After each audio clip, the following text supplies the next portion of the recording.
तो नेपाल में आई भीषण बाढ़ के बाद अब बिहार सरकार अलर्ट मोड पर है। गंडक नदी में फ्लैश फ्लड का अलर्ट है। 6 जिलों में बिहार में सतर्कता बढ़ा दी गई है। फ्लैश फ्लड की स्थिति को देखते हुए बिहार में अलर्ट है और गंडक नदी में अचानक पानी बढ़ने और करीब 3 मीटर तक ऊंची फ्लैश फ्लड के खतरे की आशंका जताई गई है।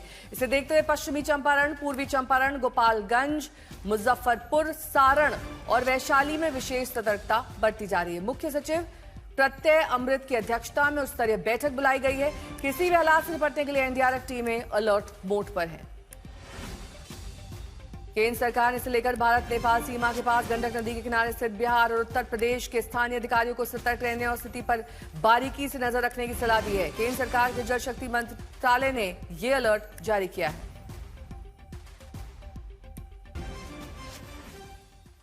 वहीं मुख्यमंत्री सम्राट चौधरी ने कहा कि नेपाल संकट को लेकर हालात पर नजर है। बिहार के मुख्य सचिव और डीजीपी इसको रिव्यू कर रहे हैं। सीएम ने कहा कि जरूरत पड़ेगी तो वो वाल्मीकि नगर जाएंगे। नेपाल में आई आपदा के बाद बिहार सरकार हाई लेवल टीम का गठन कर रही है। इस बात का भी खतरा मंडरा रहा है कि अब बाढ़ का पानी गंडक नदी में आगे की ओर बढ़ेगा और ज्यादा तबाही मचा सकता है। एकदम उस पर पूरी तरह हाई लेवल टीम गठन कर दिया गया है। चीफ सेक्रेटरी डीजीपी इसको मॉनिटरिंग कर रहे हैं और तुरंत मैं भी इसको बैठक कर रहा हूं। जरूरत पड़ा तो मैं स्वयं भी वाल्मीकि नगर जाऊंगा।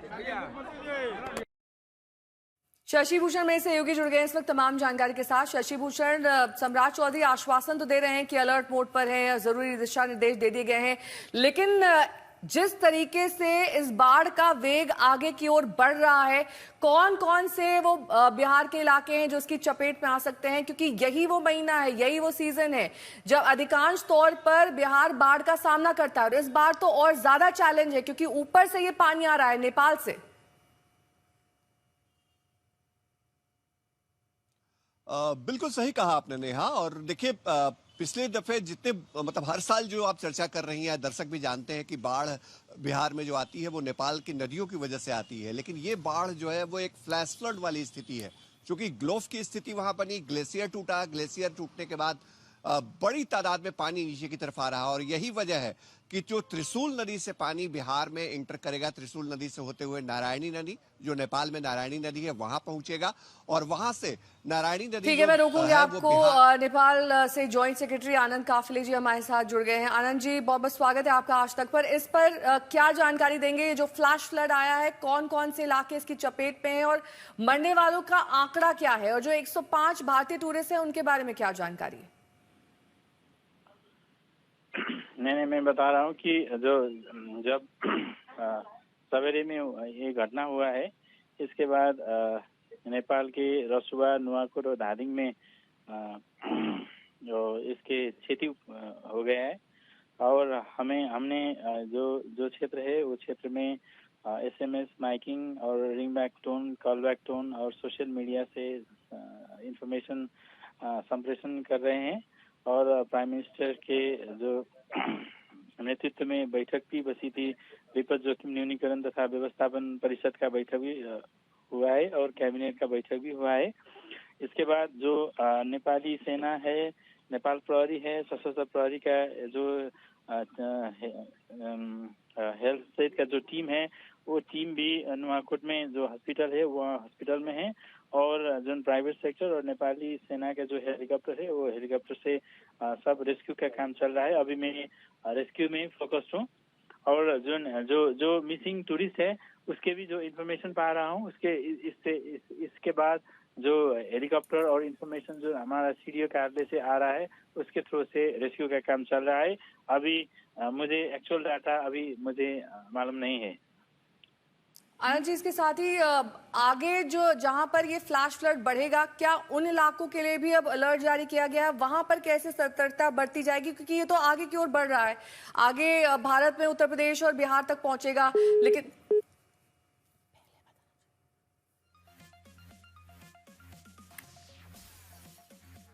नेपाल के रसवा इलाके की ये घटना है जहां पर इस वक्त रेस्क्यू ऑपरेशन जारी है, लेकिन हालात इतने ज्यादा खराब हैं कि हो सकता है इंतजाम भी नाकाफी पड़ जाए।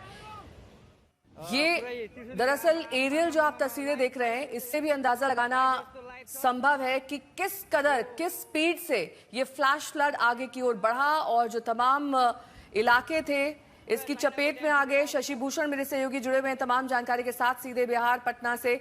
लेकिन शशि, जिस पर आप फोकस रख रहे थे कि इस बार तो ये फ्लैश फ्लड है, ग्लेशियर फटा है, उसके बाद पानी नीचे की ओर आया है और अब नेपाल के रास्ते बिहार में दाखिल होगा।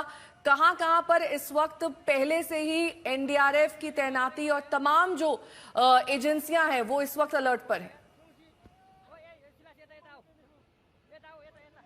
देखिए नेहा, जैसा मुख्यमंत्री सम्राट चौधरी ने खुद भी थोड़ी देर पहले हमसे बातचीत में कहा कि सरकार अलर्ट में है और एक हाई लेवल कमेटी गठित कर दी गई है। राज्य के मुख्य सचिव प्रत्यय अमृत और बिहार के जो डीजीपी हैं विनय कुमार, वो इसकी मॉनिटरिंग कर रहे हैं। इसमें जल संसाधन विभाग के अधिकारी हैं, जो टॉप अधिकारी हैं वो हैं, आपदा प्रबंधन विभाग के अधिकारी हैं और 6 वे जिले जो काफी महत्वपूर्ण हैं, उन जिलों के डीएम और उन इलाकों के कमिश्नर, एसपी, एसएसपी जो भी हैं, बड़े अधिकारी प्रशासक, उनको लगाया गया है। एक बात बहुत स्पष्ट कर देना चाहूंगा, जो नेपाल से आम दिनों में बाढ़ का पानी आता है वो गंडक और कोसी दोनों जगहों पर तबाही मचाता है, बिहार में बाढ़ की विभीषिका दिखाता है। लेकिन इस बार मामला बिल्कुल अलग है।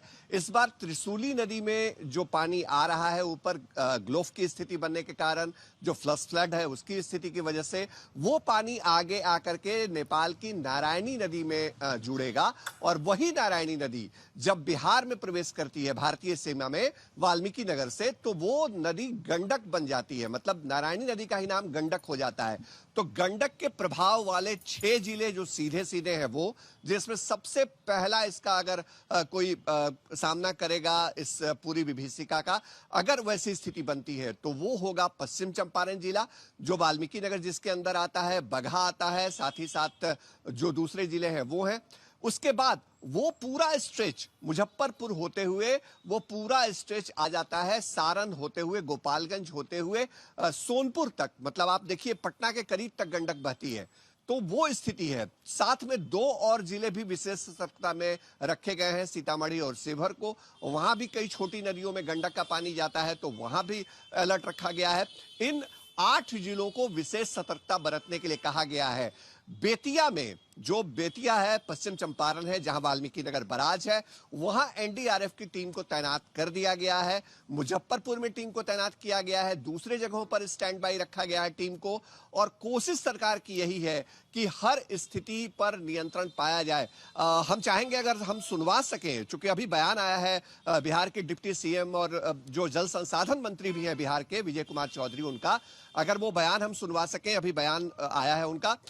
उसमें उन्होंने कहा है कि अगले 5 से 6 घंटे या आज ये पूरी रात कहिए, वो बिहार के लिए उन 6 जिलों के लिए खास तौर पे बहुत महत्वपूर्ण है जिन जिलों में गंडक का पानी फैलता है या गंडक का पानी आता है। दूसरी बात उन्होंने बहुत महत्वपूर्ण कही है कि अगले 2-3 घंटे में पानी का असर दिखने लगेगा बिहार की सीमा पे, नेपाल की सीमा पे। और सबसे अहम बात उन्होंने जो कही है, अभी जो गंडक बराज में पानी का डिस्चार्ज आकलन होता है वो 80,000 क्यूसेक है। तो अब अभी आंकड़ा बिल्कुल कम है। सबसे मिनिमम लेवल आप मानिए इस मौसम के लिहाज से, जो मानसून का मौसम है, जब 2 लाख, 2.5 लाख, 3 लाख क्यूसेक पानी जाता है, हमने वहां ग्राउंड रिपोर्ट करी है, तब जाकर के वो पानी गंडक के निचले इलाकों में फैलता है। और सबसे बड़ी विभीषिका क्या होती है नेहा, दर्शकों को समझना चाहिए।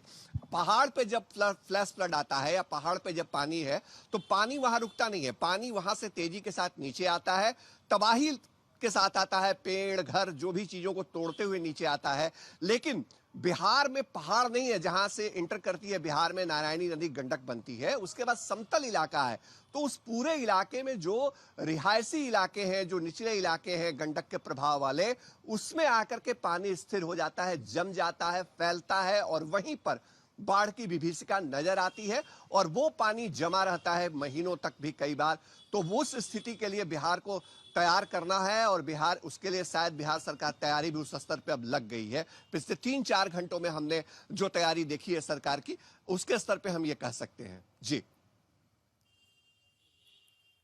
इसके अलावा शशि भूषण, बिहार में तो अलर्ट है ही, पिछली बार से ज्यादा इस बार संभावना है कि वहां पर बाढ़ तबाही मचा सकती है इस फ्लैश फ्लड के चलते। खास तौर पर जिस तरीके से सीएम सम्राट चौधरी कह रहे हैं, वो कह रहे हैं कि जरूरत पड़ी तो मैं आला लेवल के अधिकारियों को वहां पर भेजूंगा, खुद भी वहां पर पहुंचूंगा।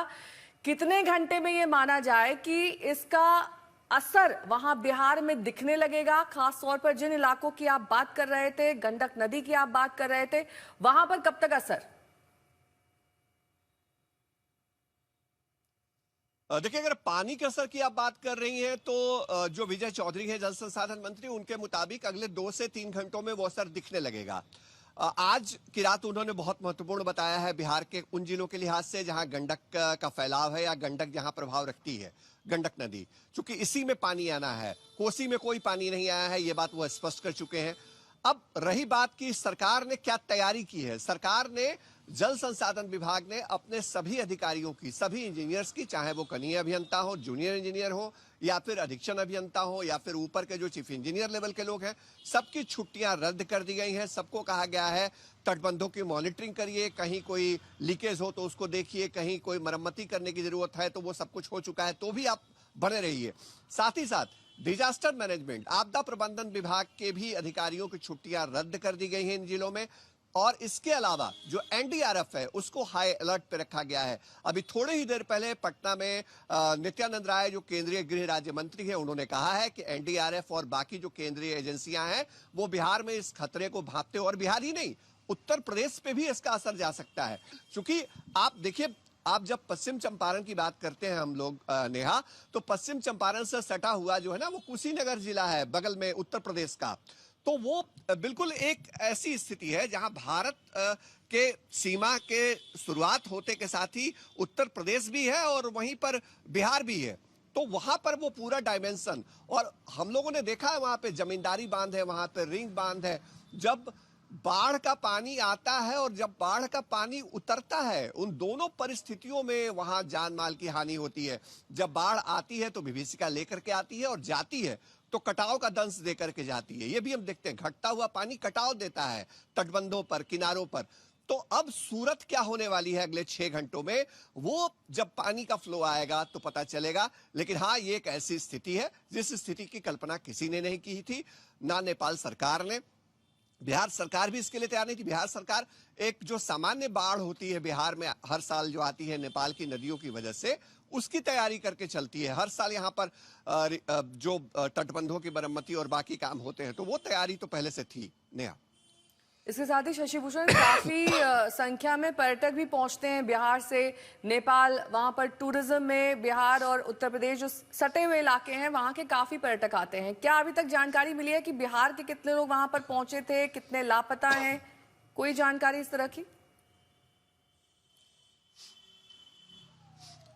देखिए, बिहार के स्पेसिफिक तो बता हम नहीं सकते हैं, क्योंकि एक थोड़ी सी राहत की खबर ये रही है कि जो पूरा ये पूरी आपदा आई है ना, वो आपदा काठमांडू वाले रास्ते में नहीं आई है। मतलब काठमांडू के रास्ता, बिहार से काठमांडू पहुंचने के कई रास्ते हैं। उस रास्ते में, जिस रास्ते में ये पूरा मतलब पूरी आपदा का प्रभाव है, उस रास्ते से भी लोग जाते हैं। आप देखिए, बिहार के वाल्मीकि नगर से आप जब प्रवेश करेंगे तो त्रिवेणी प्रवेश करेंगे, वहां से चितवन, मुंगलिंग होते हुए आप काठमांडू तक जाते हैं। लेकिन दूसरे रास्ते हैं और दूसरे रास्तों से ज्यादा लोग जाते हैं। तो स्पेसिफिक तौर पे नहीं कहा सकता है कि कितने टूरिस्ट प्रभावित हुए हैं, लेकिन हाँ, एक बात है कि 100 से ज्यादा जो टूरिस्ट हैं बिहार के, वो वहां फंसे हुए हैं। ये बात या उनको लेकर के जो आशंका है वो बताई है। ठीक है, थोड़ी देर बाद स्थिति स्पष्ट हो सकती है। बहुत शुक्रिया तमाम जानकारी के लिए आपका।